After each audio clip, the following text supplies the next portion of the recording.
I advise students, as much as possible, look for the job that you would take if you didn't need a job. I mean, don't sleepwalk through life, and don't say it's all going to be great.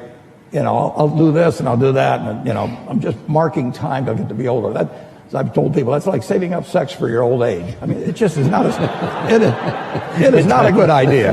Yeah.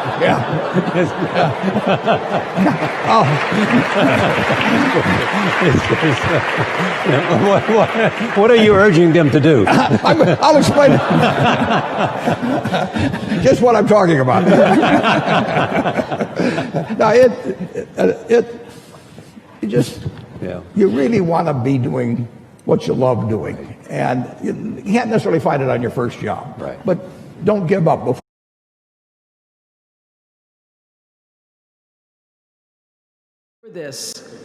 There is no such thing as failure. Failure is just life trying to move us in another direction. Now, when you're down there in the hole, it looks like failure. So this past year, I had to spoon feed those words to myself. And when you're down in the hole, when that moment comes, it's really okay to feel bad for a little while. Give yourself time to mourn what you think you may have lost. But then, here's the key. Learn from every mistake, because every experience, encounter, and particularly your mistakes are there to teach you and force you into being more of who you are. And then figure out what is the next right move. And the key to life is to develop an internal, moral, emotional GPS that can tell you which way to go.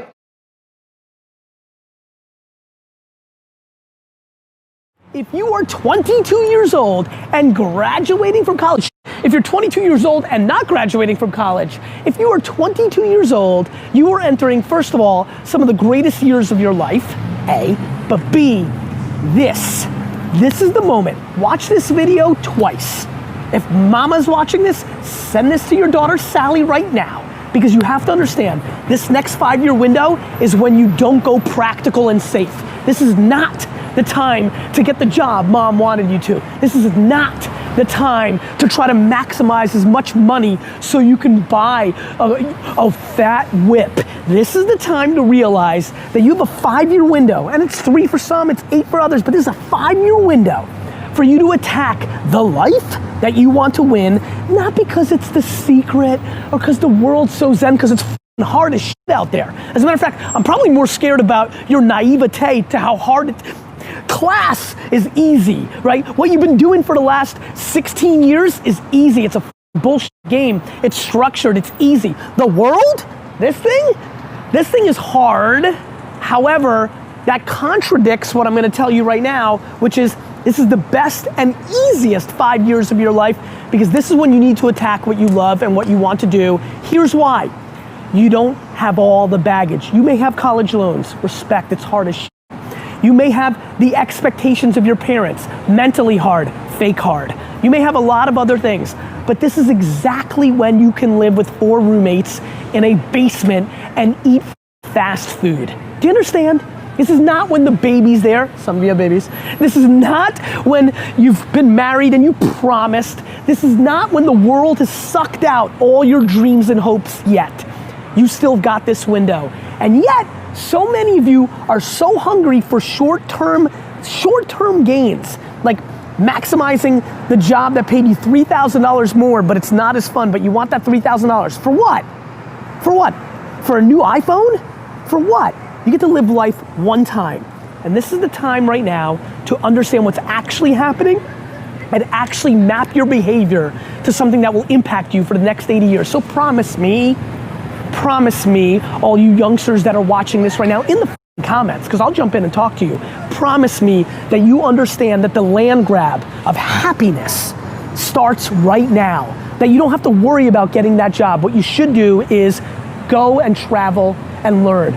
Go and start that business that you've always wanted. Hook up with those 3 teammates and start that band you've always wanted. This is the time to be massively risk oriented. I know that this is when you're supposed to grow up and go see the world, but guess what? The world isn't what mommy and daddy told you. The world is exactly going to be what it's going to be, with or without the way you thought it was gonna be. A ton of shit is gonna change. The world changes every goddamn day. Right now, what you need to recognize is you can afford to.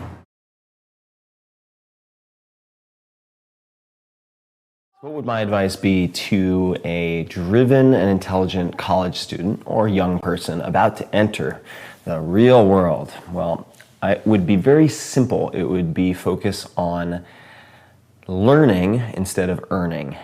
And that sounds cliche, but I'll explain why. Because if you want to make, say, $1 million a year, $10 million a year instead of $100,000 a year, I would argue you probably don't want to take the $100,000 per year job, even if it's offered to you right out of the gate. I know that sounds like a lot of money, but what I'm going to recommend is not limited to finances. You want to focus on projects, on companies, on environments where you can learn lessons on someone else's bankroll, all right? So let them pay for it, and view it effectively as an apprenticeship. So find a situation where you can be in the room with masters of a craft. And that could just be deal making. It could be joining a small company, say fewer than 50 people, where you simply get to observe one of the principals negotiating in an industry that you don't even care anything about, right? It could be waste management and you want to go into high tech, but if you sit in a room with someone who's an absolute pro at crafting deals, negotiating, getting past no, those skills and maybe those relationships start to snowball, all right? And this is what Scott Adams, the creator of Dilbert, would call systems thinking. So instead of being wedded to the outcome of a given job, you are accumulating skills and relationships that transcend that job, okay? And if you choose your environments well, because as I've said before, and as people like Drew, the CEO of Dropbox, who's a friend, have said, you're the average of the 5 people you associate with most, right? So if you take just a few years, have the patience, a few years to really develop core competencies that allow you to craft your own reality and life, negotiation, deal making, getting past no, etc., learning how to pitch, how to get someone's attention in 30 seconds so that you can then create the desire and ultimately ask for some type of action. Once you develop those, then you can really just create the map for the next decade and the next several decades. So that would be it. It would be learn before you earn, and it's never too late to do that. So I don't care if you're coming out of college, coming out of high school, 30, 40, whatever it is. Systems thinking, focus on the skills and relationships first, and then you can just create a blank check for how much money you want to make, if that is your goal.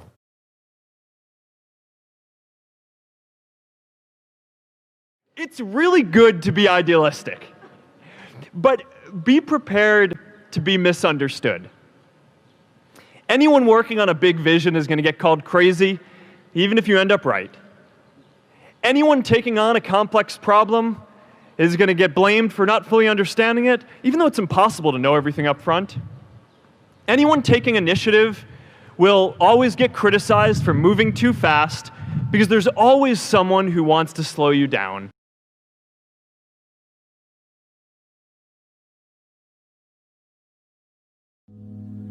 You guys will find that you have passions, and having a passion is a gift. I think we all have passions, and you don't get to choose them. They pick you, but you have to be alert to them. You have to be looking for them. And when you find your passion, it's a fantastic gift for you because it gives you direction, it gives you purpose. You can have a job, or you can have a career, or you can have a calling. And the best thing is to have a calling. And if you find your passion, you'll have that, and all your work won't feel like work to you.